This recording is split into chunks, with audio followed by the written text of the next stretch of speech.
Hey there, Joey here for School of Motion, and in this lesson, we're gonna take a look at how you can make something look like it's floating on an ocean without needing anything more than the built-in tools that Cinema 4D has to offer.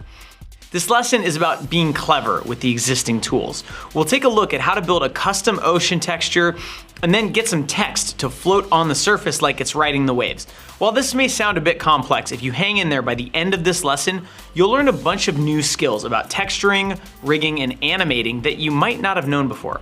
Don't forget to sign up for a free student account so you can grab the project files from this lesson as well as assets from any other lesson on the site. And now let's jump into Cinema 4D. All right, so here we are in Cinema, and the first thing I'm going to do is show you guys what happens normally when you add the scenery plugin. So if you're not familiar with it, it comes with a bunch of presets and setups for you. So I'm just going to add a sunlight setup, and I'm going to add the, let's just go with the blue sky ocean preset.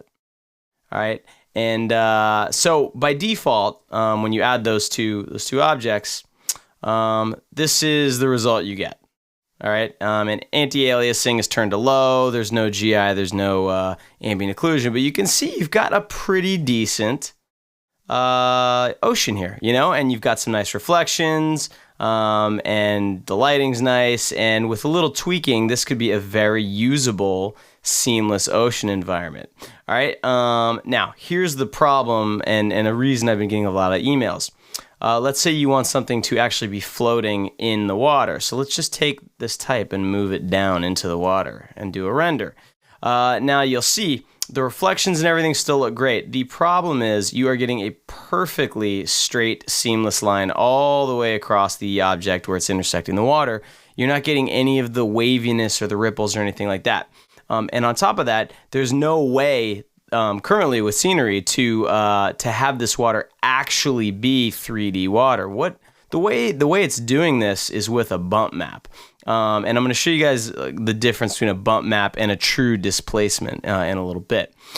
So how can we actually get this ocean to have waves and rolling waves and ripples and things like that will interact with the geometry?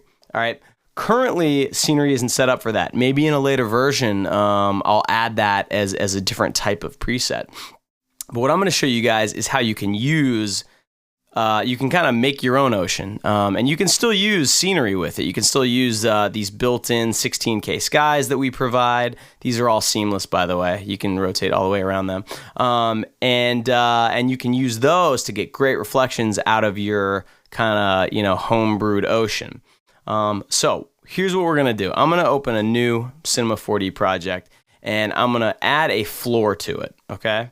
Because I want to show you something. Now, in scenery, all of the floors in scenery are actually floor objects because floor objects in Cinema are infinite. So if I add a material to this and render it, you'll see it actually extends way past where it looks like it's going in my viewport here. It looks like it ends here. When I hit render, it goes all the way to the horizon, all right, which is great when you want a seamless floor. One of the problems with that is that Cinema will not let you put displacement on an infinite floor. And let me show you what displacement is now. All right, so I'm going to get rid of the floor, and I'm going to replace it with a plane. Let's make it a little bit bigger here. And if you guys are following along, what I'm doing is holding the 5 key. And just clicking and dragging. These are hotkeys that everyone should know. 4 lets you move an object. You click and hold 4 and drag. 5 scales it, and 6 rotates it. All right, so those are kind of the hotkeys for that. So here we have a plane, and so now if I render this, you'll see, it renders exactly where we think it would. So I'm gonna put this texture on here. And then I'm going to change this texture a little bit, and I'm going to put a bump map on it and sort of simulate what scenery does. So let's add a bump channel to the texture. All right, come into the bump tab here, and let's add some noise to the bump. All right. If I hit render, you'll see that's what we got. Right now, that looks like absolute garbage. The bump channel works in tandem with the specular channel, and it really doesn't work that well unless there's a light in the scene. So let's put a light in the scene and just put it here. Okay, now it's starting to work a little bit better. Now you can, what it's kind of telling you is the direction of the light source, and you can kind of see what it's doing. If I zoom out and look down at it, it starts to look a little bit better. It even kind of starts to look a little bit like water, all right? And this is a similar way that scenery gets its water effect. And you can get a lot of mileage out of this. Now, here's the big problem with it is when you get really close to the surface of it, that illusion falls apart pretty quick. And it becomes very obvious that there's definitely no depth to this water. You're just faking it. All right, so what's the way around that? Well, there's another channel in Cinema 4D called displacement. All right, and if we turn off bump and turn on displacement, and then in the texture slot here, we can just add the noise. And you'll see, let me close this window. Over here, you can see that in the preview now, we've got this really spiky looking thing. And that's because displacement actually changes the geometry of the object, all right? So let's render this and see what happens. Right now, nothing happens. And why is that? Well, there's a few reasons. One is probably the displacement isn't turned up very high. So let's really crank the height of this. Okay, now we're getting somewhere. Let me turn that down to 250 and do a render. So what is this displacement channel actually doing? What it's doing is it's using whatever texture I feed it here, which in this case is just noise. And wherever things are dark, it is going to sort of lower that point of that geometry, and wherever it's white, it's going to raise that point of the geometry. All right, and that's because I have the type of displacement set to intensity centered. Centered means that things can both increase and decrease. There's another setting here that's just intensity, where things that are black will not be affected, and things that are white will be affected. All right. Now, why does it look very jagged like this? Well, because by default, the displacement channel can only work on actual vertices, all right? And you can see that this plane doesn't have that many polygons here. It's not subdivided very much. And so when I render it, it looks pretty jagged. So there's two ways to fix that. One way is you could subdivide this more. I could add more segments to it. If I add 100 and 100 and render, you can see I get a lot more detail now. You don't have to do that though. Let me set this back to 20. Okay. The other way to do it is to go into the displacement tab, and down here there's a bunch of options for sub-polygon displacement. And if you check this on, what it basically does is when you hit render, it subdivides your geometry and then displaces it. So the advantage of doing it that way is you can work with this pretty low detail geometry, and then when you hit render, Cinema does all this work behind the scenes to increase the detail of it so your displacement map can work really well. And so if I have that checked, subdivision level 4 is actually pretty high. I'm going to set that to 2. So if I hit render now, you can see I'm getting a ton of detail there. All right. So this is actually pretty cool. You could, you can now come in to this texture here, this noise, and click on it, and you get all the options for the noise shader in Cinema 4D. And there's a ton of options. The main one I'm going to mess with right now is the global scale. If we were trying to simulate water here, obviously you don't want, thousands of tiny little peaks like this. You want a few big ones. So I'm going to increase the scale of the noise, kind of stretch it out over a greater distance. So the global scale is 100 right now. If I make it 1000 and hit render, you can see I now have this nice wavy kind of look to it. And what's interesting about this is it actually is changing the geometry. And if I move this light over here, you can see the lighting is actually affected, by the displacement. And let me turn shadows on, because it's really cool. You can actually cast shadows with displaced geometry.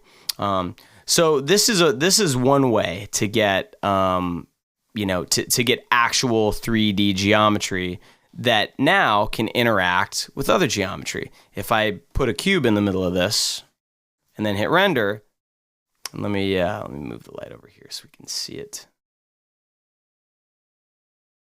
You can see that the geometry is actually intersecting the cube. It's not flat at all.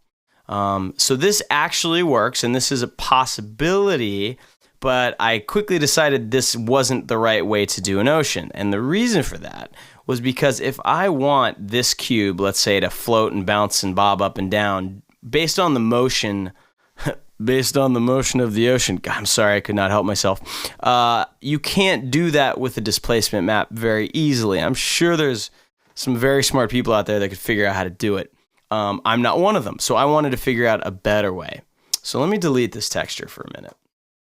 Delete the cube and the light. So what would be better is if there was actually a way to make this geometry displace where we could see it and use it. And it turns out there is. So what I'm going to do first is scale this baby way up. All right, make it really big. And I'm going to add some more subdivision to it. So I'm going to make this, instead of 20 by 20, I'll do 100 by 100. And what you're going to do is add a deformer to this. So click on your deformer tab, and it's the displacer. All right, and that should give you a hint. Same thing as the displacement map. The difference is it's actually going to affect the geometry, and we'll be able to see it and use that information. So in the displacer, you have a few tabs, and in the object tab, this is where you set the strength and the height. In the shading tab, this is where you set a texture to act as the displacement map, to drive the amount of displacement. So I'm going to click on this arrow and add a noise shader. So we're just doing the exact same thing we did in the texture, but we're doing it inside of the deformer. All right, so let's go into noise. Let's turn the global scale back up to 1,000. Come over here and go to object, and let's turn the height way up. And you can see that we're getting pretty much the same result we did before, except now you can actually see it. All right, and this is going to allow you to attach things to the surface of the ocean. With a texture, I'm not really sure it's possible, but this way it is possible. All right. So the first thing I wanted to do is figure out how do I make big rolling waves for the ocean? And right now the noise, it's kind of giving me these big pillowy looking waves. These don't really look like ocean waves to me. So what I wanted to do was kind of play with the noise. I'm going to show you guys a few noise settings that are really great to play with. So we come down into the shading tab for the displacer, click on noise, bring up our noise settings. Now the first thing we're going to check is the type of noise. So right now in this noise property here, it's set to noise. If you click on this, you'll see there's actually quite a few. I mean, there's 2 or 3 dozen different types of noise that you can use, and they all have funny names and don't really tell you much. What you can do that is useful is click on this tiny little hidden arrow over here, and you'll see a little preview of each noise. And so you could try to find one that resembles water. And there's ones that are good for smoke, ones that are good for kind of weird effectsy things. The one I found that worked the best for water, and just kind of my opinion, is this one way down here called wavy turbulence. If you look in this little bar, it'll tell you the name as you scroll over it. So let's click wavy turbulence. And you can see you kind of get like some big waves. We also get some little ones, and it's kind of nice. Now it's getting very, you can tell it's not very smooth right now. It's kind of jagged. And that's just because, we don't have a ton of geometry. I could subdivide this even more, but I don't want it to start moving really, really slowly. So what I'm going to do is just put this whole thing in a hyperNURBS so that we can turn that off and kind of figure out what our waves are going to look like. And then just turn the hyperNURBS on and get it much smoother, okay? So there's a few problems with this noise. It's pretty obvious already. So let's work on that. Let's turn the hyperNURBS off, go into the displacer, click on noise. All right, so the global scale is 1,000. I'm actually going to increase that even more. Let's try 5,000. All right. And now you can see that we've kind of lost a lot of the detail. And that's probably just because, there might be giant waves just over here that haven't shown up through our plane yet. So what I want to do is actually set up some animation to help me visualize what this looks like moving. So with noise, there's two types of animation. There's movement, which is basically taking the entire noise texture and moving it, which, that's a good thing to do for an ocean because in general, ocean water is sort of drifting in one direction or another. So let's set that up. So let's say it's moving, in the z-axis direction, so from left to right. And I think it's already set up that way by default. This movement here, this is actually telling Cinema 4D a direction. So all you have to do is put 1 in one of these directions, and that's the direction the noise will move. And then the speed tells it how fast it's moving. Now, what I found is a little bit goes a long way. If I put this up to 5% and hit play, you can see how quickly it moves. It's way too fast. So let's try 1%. All right, that's not too bad. Let's just leave it like that for now.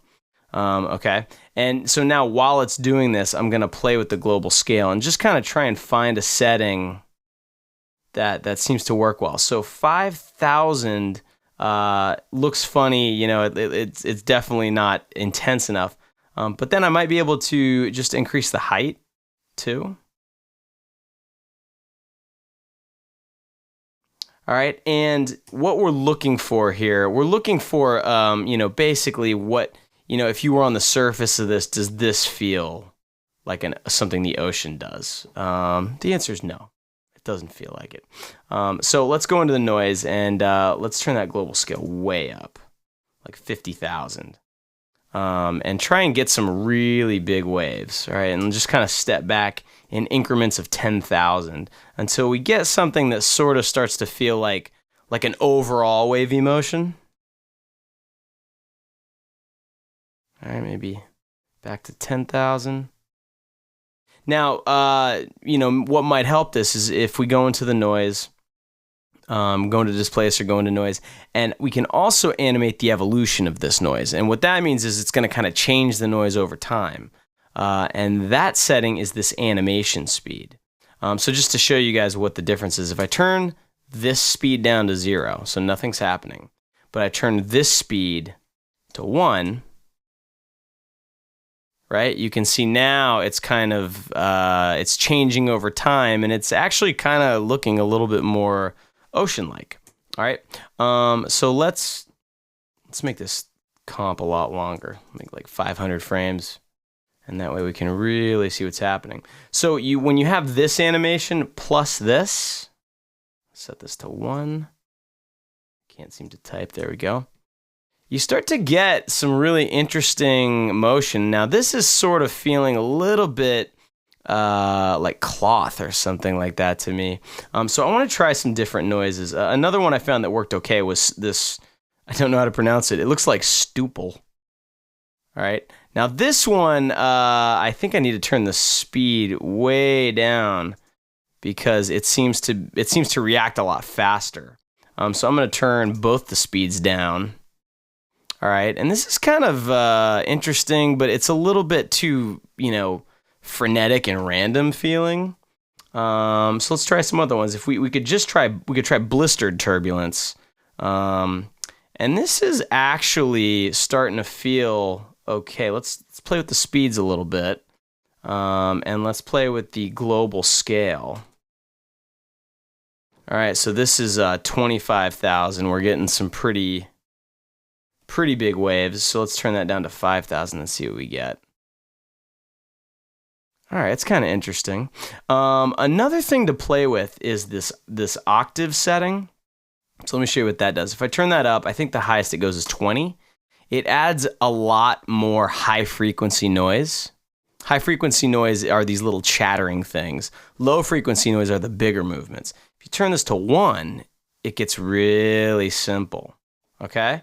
So let's turn it to 2. Let's try 3. All right, and now you're starting to get some just kind of gentle ocean waves.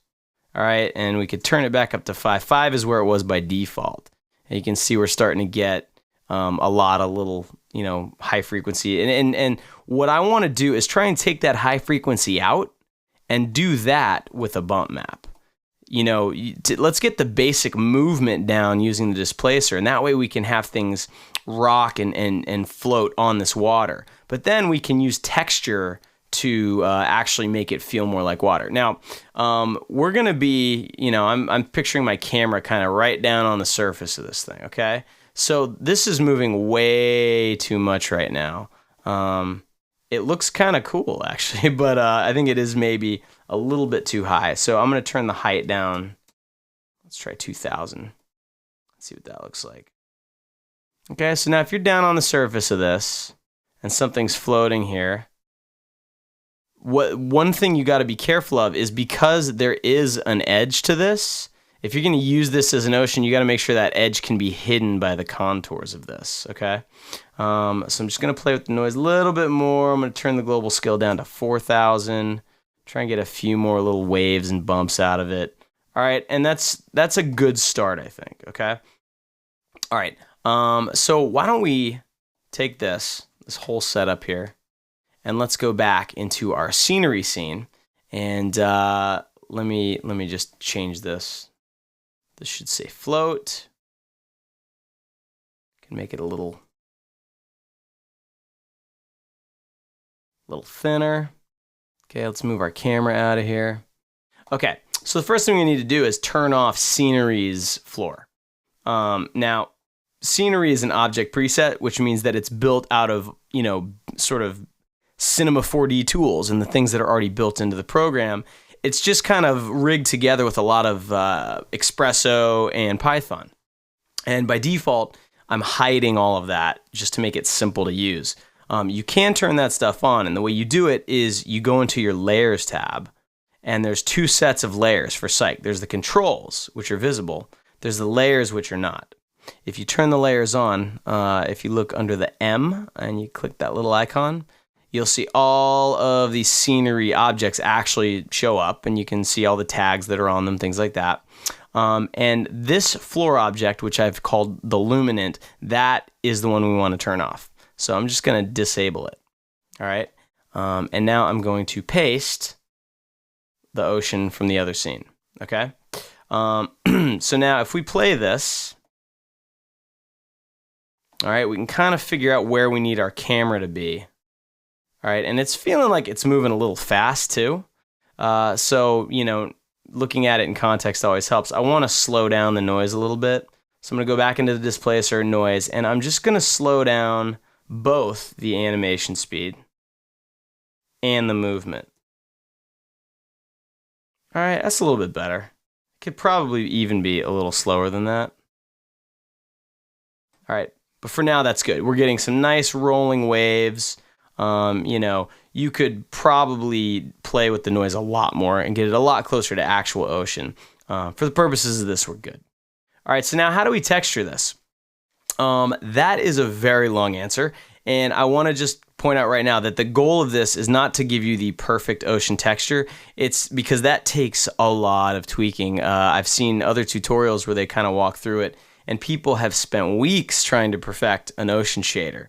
So it's really, what I want you guys to understand is how to approach building an ocean shader, and then you can tweak it to your heart's content. So let's start out with just making a new material. Let's call this water. Let's apply it to our plane. All right, our hyperNURBS right now is off, by the way. If you turn it on, it'll smooth things out, but we don't need it. It's actually looking fairly smooth without it, okay? So first thing I usually do in any material is I deal with the color channel. All right, so what color is water? Well, it's blue. And it's actually not blue. It's actually, it's sort of depends. It can be clear or brown or even a little bit green. It just kind of depends on what it's reflecting. So a lot of the color from water actually comes from the reflection of whatever's around it. luckily scenery has, a beautiful sky that it can reflect, so that'll help. But you should give it a base color. So I'm just gonna pick, this blue color here.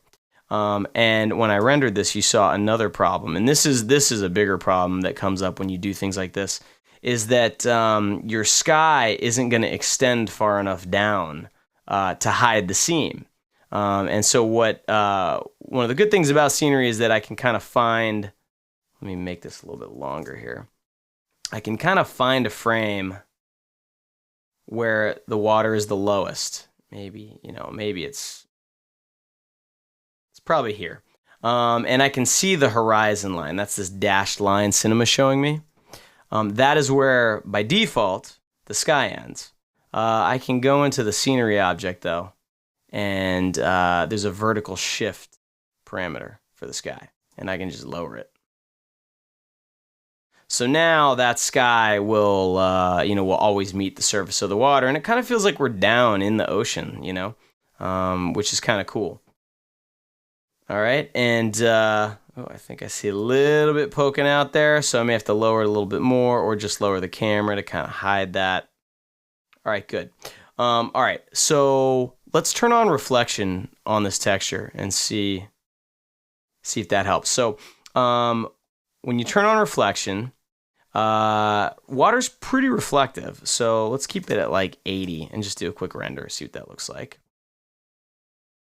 Okay, and you're getting, you're getting some nice reflections of the clouds. Anti-aliasing is on the lowest setting right now, and so that's why it looks very jagged. But it's also incredibly smooth. It's like chrome right now. There's another thing that happens with water and glass, which is the Fresnel effect. Things reflect more at a sharper angle to your eye than they do to a more oblique angle. So you have to use a Fresnel shader in the texture. I just realized I explained that horribly. Let me see. If I turn Fresnel on, it'll probably make more sense. Okay, so let's turn Fresnel on, and let's set the mix mode to multiply. And what that's going to let me do by changing it from normal to multiply, it means I can still use this brightness here, to make it less reflective, but the Fresnel will sort of get combined with it, okay? So if I take this Fresnel and I really crank it back like this, here's what you're seeing. At these very extreme angles here, you're seeing reflections, but as the angle, and by angle what I'm referring to is, what is the angle between my eye and this piece of the water? Right? This piece of the water is at an angle towards me. I'm looking kind of perpendicular to it. So that, I don't want that to be as reflective as this stuff up here. Now I've really, I've overdone it here to show you guys, but this is what Fresnel does. And if I drag this black box, further back, you can see I can start to bring back those reflections closer and closer. So, I probably want it something like this.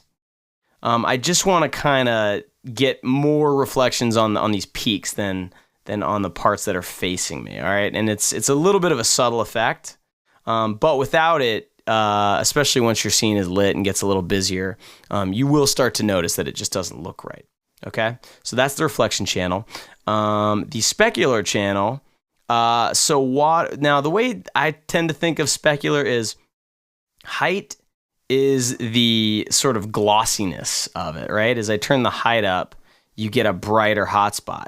And width is sort of the dullness of it. So if the width is really high, then light kind of spills across the whole thing. And if width is low, you just get this tiny little hotspot. And that's closer to the way water works. So it's a high height and a low width. All right, so let's try that.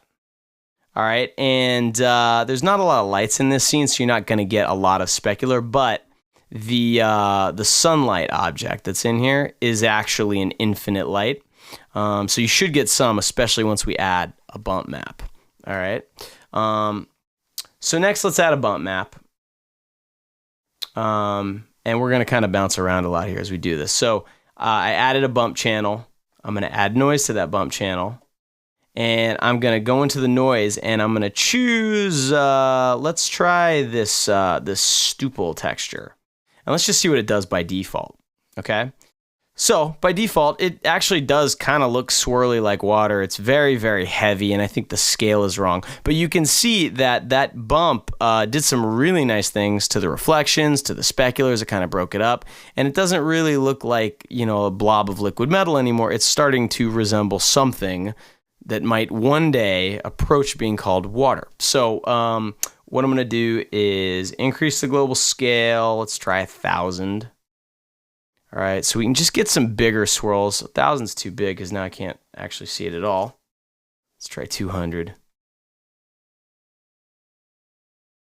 Okay, that's kind of nice. I'm gonna turn, now for the demonstration purposes of this tutorial, I don't wanna get too far into animating the noise textures and things like that. On the render that you saw at the beginning of this video, all of these noise textures that I'm using are animated to try and make it feel more realistic. And those are things you have to do to get a good water texture, but that would take forever, you know, to do a tutorial for us. So maybe next time. But just know that you would want to animate probably the movement and the evolution of this noise. All right. Now, what you know, what I'm noticing right now is that I'm seeing some good rippling here with this bump map. But I also kind of want some fatter ripples. Like this is kind of a sharp ripple. And I might even bring that global scale back down to 100 because I kind of like these sharp little edges that you get here. But I also want some bigger kind of ripples kind of buried in there. So I kind of need two noises, not just one. So how can you combine two noise shaders? This is where probably the most powerful shader in all of Cinema 4D comes in, and that is the layer shader. All right. So the way the layer shader works is if you already have something in your texture box here, and you click on this arrow, go down here and click layer. So what it does now in the texture box, it says layer, and if I click on that, you'll see I've got this little, it almost looks like the Photoshop layer browser, and that's exactly what it is. You can now add different images, different shaders, even effects, like, you know, you can colorize and adjust brightness, things like that. You can do all of this in this one shader, and the result of that is what gets used in your channel. So it's very, very powerful. So if I start with this noise, this kind of like fine, sharp noise, but I want to add another noise that's a little duller and a little more ripply, what I can do is click on shader, add a new noise shader, and this one is the default noise. Let's see what that looks like. That one looks very ripply, right? And the ripples are way too big right now. So why don't we turn that down quite a ways? And they're also very strong. You're getting a really dark edge here, which is probably too dark. So what I'm going to do, and I want to name these so I can remember what they are. So this is my ripply noise. And then this is my sharp noise. So I'm going to turn sharp noise off for a minute. And ripply noise, I'm going to turn the opacity of it down. Turn it way down, actually. Let's try 5. Okay, so at 5%, it just gives it a little bit of a rippliness to it, which is kind of nice.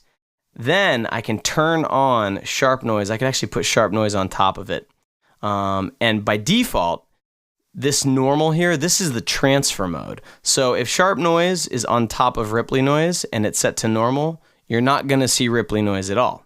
However, just like in Photoshop, if I set this from normal to add, you know, or screen, then it will combine the lightest parts of both images, and I can get the ripply noise and the sharp noise. And now, just to show you, if I turn ripply noise back up, you can see I can now change the noise and test my renders, and I'm getting ripply and I'm getting sharp, and it's kind of starting to look a little bit more like water. This big blob over here, I'm not sure if that's specularity or reflection. And that right now is the biggest problem that I'm having with this render. So let's figure that out. What I'm going to do is turn off the specular channel for a minute and see if that's the problem. Okay, that was the problem. So there was a specular hit right there that was way too intense for water. So let's go into the specular and let's turn the width down even further. Let's try 5%. All right, that is better. See, now you're getting kind of these highlights. This is closer to what water actually does. It doesn't get these big, round, fat specular hits. Okay, cool. All right, so now let's talk about the color channel some more. So water, you know, it's not always the exact same color all over the ocean. So what we could do is we could use some noise to kind of make it a little splotchier. But the main thing I'm noticing is that it's just so even. There's no shadows to it. And it just looks too flat. Even with lighting, it's not really giving me what I want. So what I'm going to do is go into the color channel for this material. And for texture, I'm going to add a layer shader and just start with a blank layer shader. There's nothing in it, okay? So why don't we start with the base color? So the base color for the water is going to be this color here. So I'm going to drag that into my quick storage panel down here, which I like to use. If you don't see this on your cinema, click this little arrow and make sure Show Quick Storage is enabled, and then you can drag colors to it, and they'll pop up, you know, everywhere, and you can save your colors that way. So let's add a shader called Color, and when you're in the layer shader, you click on the little icon next to the name of the shader, and it takes you into the options for that. So let's open Quick Storage and click that blue. Okay, so we're starting with blue, so now we're basically back to where we started. Now, on top of the blue, I want to add a Fresnel shader. I want to use the same trick we did with reflection, but I want to do it with color. And what I want is I want water that is facing me to be brighter than water that is not facing me. And the reason for that is because if water is facing me, it means that it's kind of like a wave up in the air. And as I'm looking through it, that is a thin piece of water compared to the water that is not facing me. It's facing straight up and down, because that water is looking straight down into the ocean, which is very deep, and so it's going to be darker because light can't pass through it the way it can a little piece that's up in the air. If you look at, you know, this wave in the distance here, if you were looking at this, you would actually be looking straight through this wave to the back of it. You would see some light, not a lot, but a little bit of light would make its way to your eye. It would appear brighter than, let's say, you know, the water in this little valley right here, because that water, if you're looking at it, it's pointing down into the ocean where it's very dark. So let's add a Fresnel shader, right? And by default, it's just going to override your color. And we can click on this, and we can really crank these values to see what it's doing, okay? All right, so right now you can see what it's doing is everything that is facing me is getting this black color, and everything that's not facing me is getting brightened, right? And that, let's see if we back this off a little bit. All right, so this is kind of the effect we're going for, actually. It's just the color isn't working at all. It's, you know, you don't actually want, you don't want the sea to turn white. You want it to just be a little bit brighter. All right, so what I'm going to do is I'm going to change this white into, I'm going to click on this blue from my quick storage, and I'm just going to brighten that a little bit. Okay, and so now you're getting like some nice deep blues here, but you're getting some brighter ones up here. And you know, it's kind of mimicking that effect of, I guess it would be kind of like subsurface scattering, where light is passing through thinner parts of the object and changing the color. All right, and what's cool is that now we can dial that in a little bit. We can just play with the opacity of it, so it just affects it a little bit. Okay. And if I turn that off and do a render and then turn it on, you'll see it's a subtle thing, but it just helps with the contrast a little bit, okay? Cool. So as far as the texture goes, this could use a lot of work. I'm going to show you one more trick, and then I want to show you how to make the word actually float on the water. But I encourage you to get in and play with the layer shader, because there's just so much you can do with it. And you can really build these elaborate, really cool, textures that people will look at and they'll be like, how in the world is that even possible? And it's possible because you can stack these things and have hundreds of them all doing different things. So one big thing that's missing right here is that white kind of foamy stuff that pops up when, there's waves. And I don't mean big white cap waves, because that's not what these waves are. I mean just like the surface foaminess that happens on the ocean when it's moving. So let's think about the best way to do that. It seems like foam and things like that, they're all kind of based off of noise. So we're going to use a noise shader. So let's just add one. All right, and let's just see what it looks like. Okay, so the noise shader on its own, it doesn't help us at all. It just kind of muddies everything up. But you can see where there's light and dark areas, And so what I'm going to do is I'm going to first try to find a noise that resembles seafoam. And I think, just by looking, sometimes it's hard to tell. This fire one could be promising.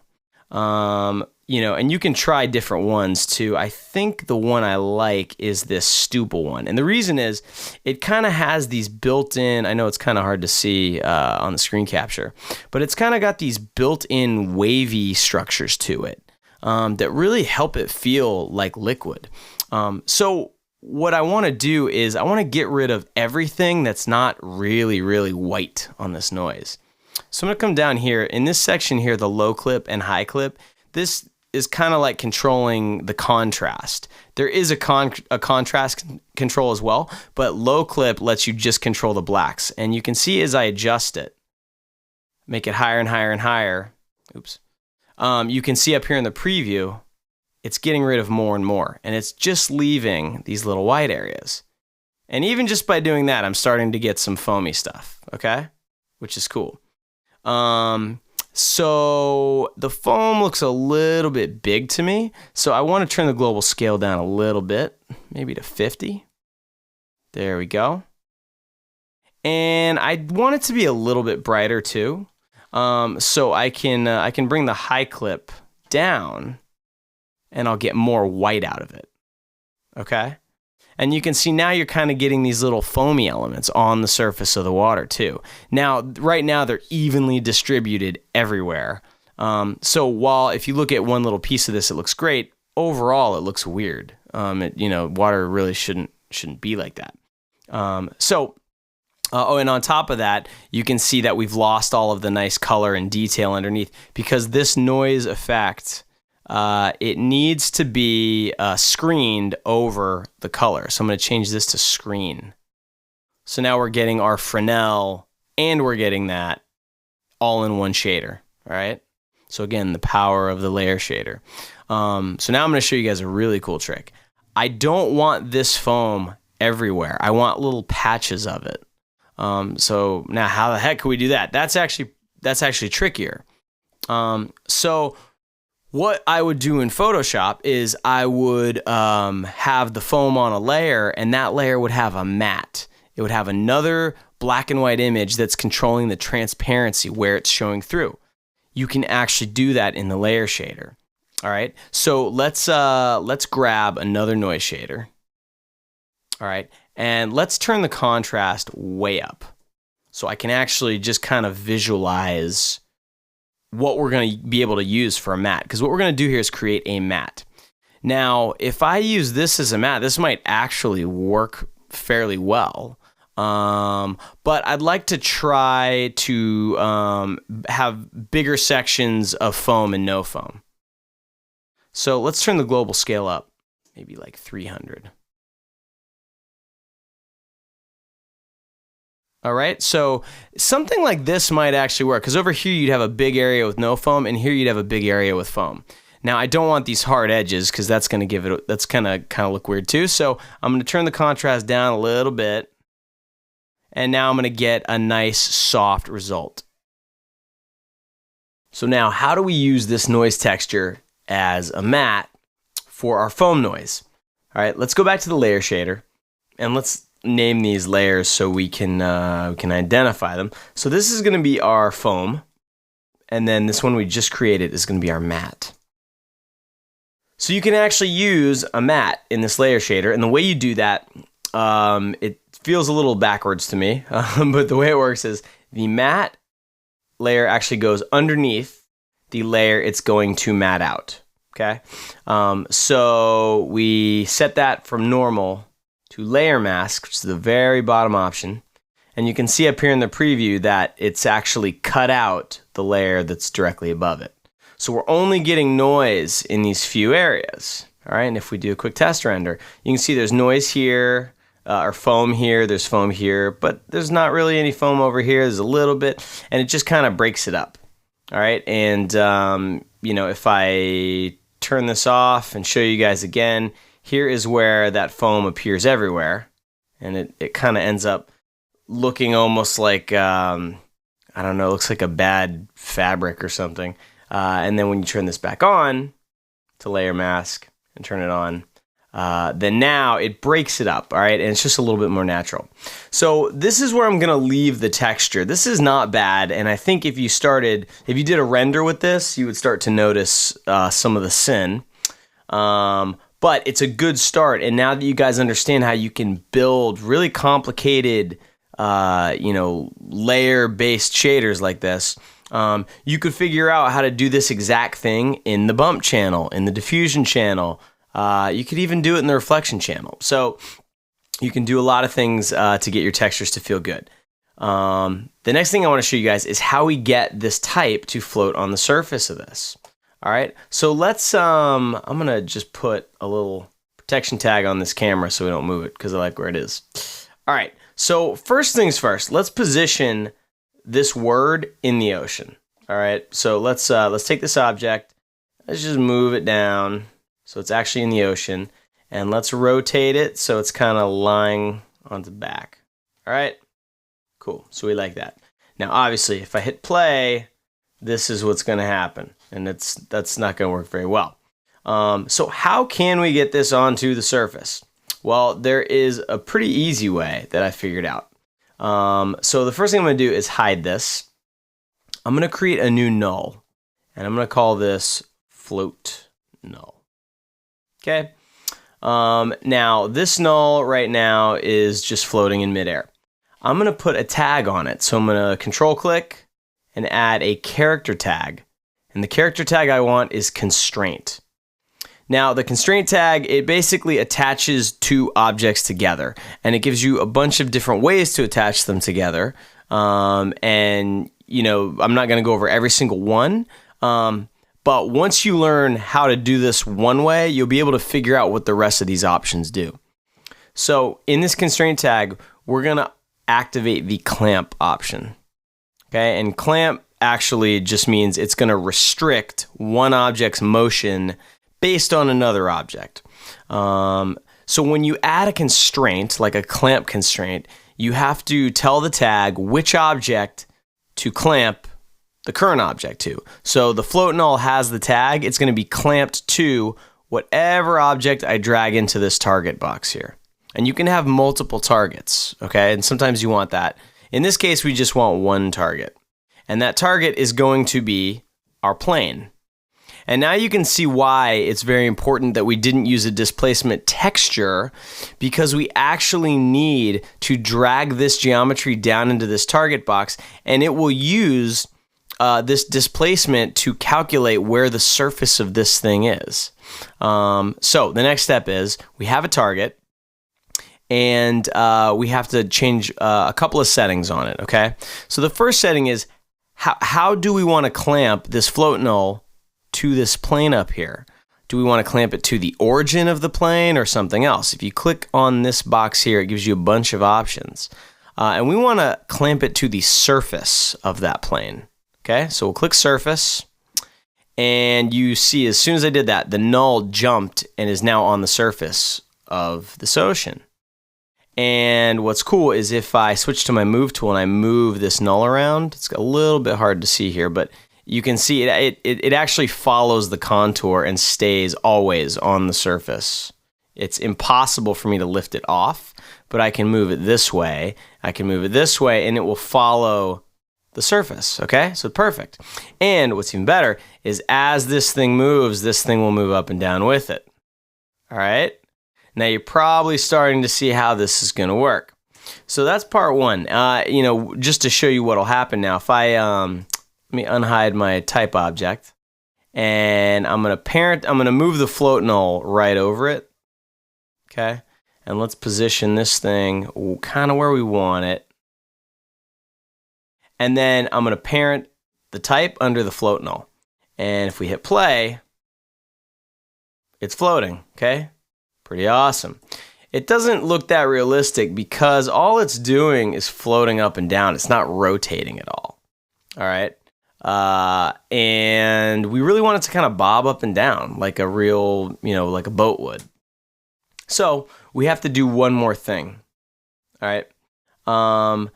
This float null, right now all it's doing is it's adjusting its position. It's not adjusting its orientation, so I want to turn that on. So I'm going to go back into the constraint tag, and the second set of options down here where it says align. So the first option is which axis are we aligning to? And I want to align to the y-axis, all right? That's correct. Now how do I want to align? For something like this, you want to use what's called the normal. Now think of the normal as the direction that a polygon is facing from a model, okay? So because this ocean is being distorted, you could see, this polygon right here is pointed a little bit off to the right. It's at a little bit of an angle. It's mostly up and down, but not totally up and down. And that angle is the normal. Okay, I'm not really sure why it's called the normal, but that's what it's called. So now if I look at the float null, when we play it, you can see that it actually is orienting appropriately, okay? So let's turn this back on and take a look.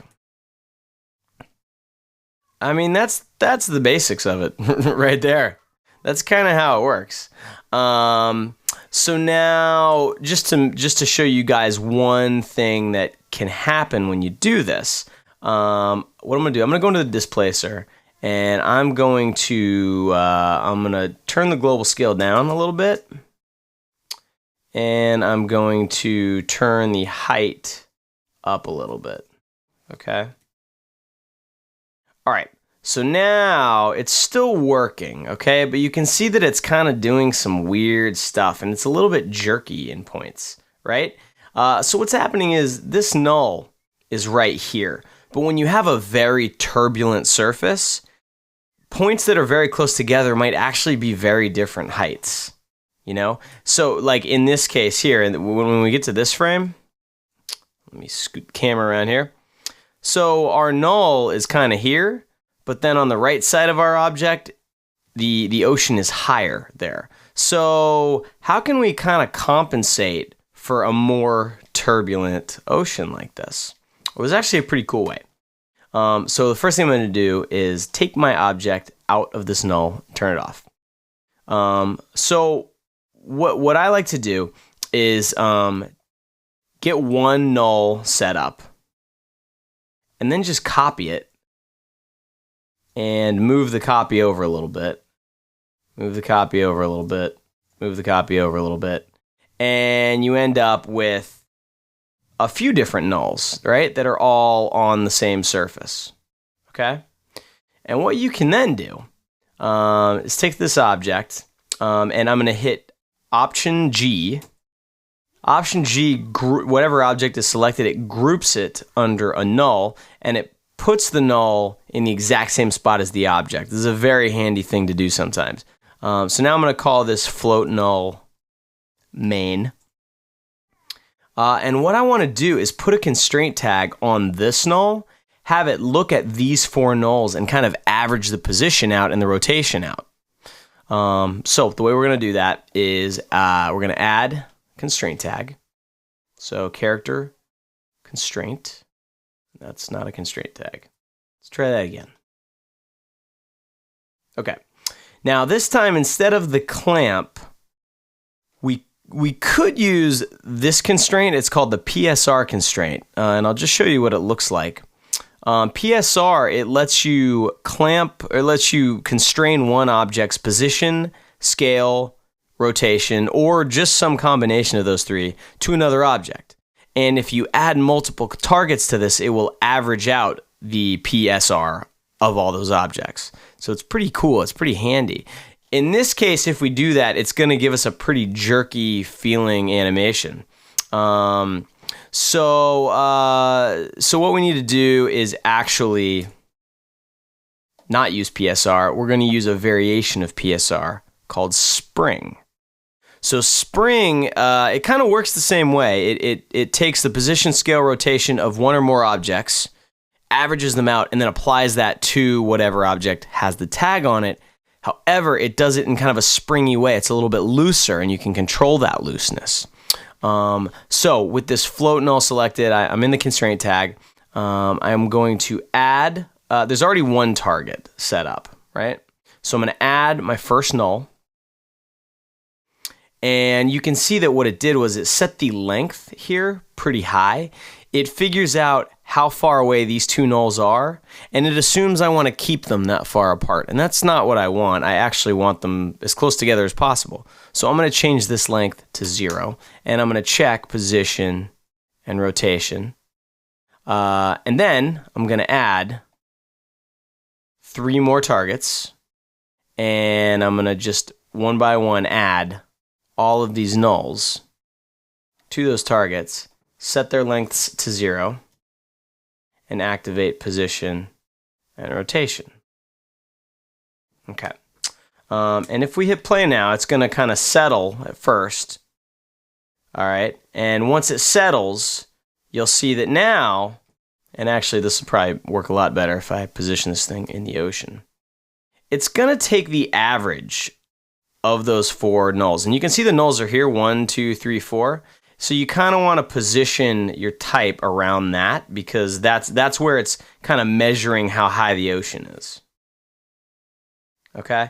And you can see that now it's actually kind of taking the average of those nulls, and so this moves a little bit smoother, and it kind of smooths out the motion of it. Right? So here's where we've ended up. We've got our float object, and it's sort of constrained to a bunch of different nulls, and it's kind of getting the average of all of their positions and rotations, and it's using that information to smooth out and just kind of float on the surface. And right now it's kind of going, up and down, and it bounces a little bit, and it really is a pretty natural animation.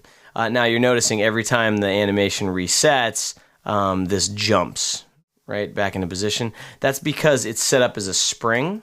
So what you actually need to do is go to the first few frames, and I'm using the F and G keys to go 1 frame forward and back, and just kind of go back and forth. Because what happens is as you go back and forth, Cinema is running this spring simulation, right? And once it settles, go back to frame 0, frame by frame, and then set keyframes on this float null main.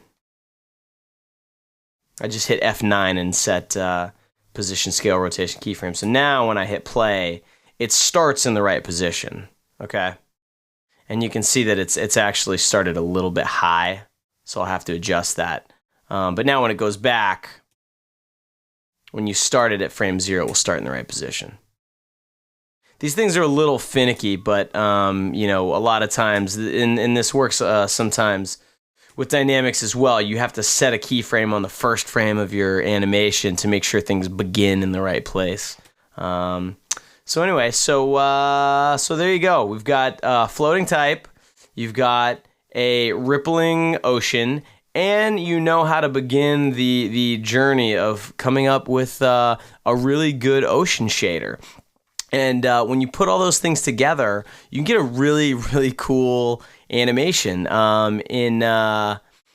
You could even put the camera in this rig and have it feel like the camera is floating on the surface of the ocean. There's a lot of things you could do with this, and the constraint tag is very, very powerful. There's other uses for it, but this is a great one. So there you go. Thank you guys so much, and I will talk to you soon.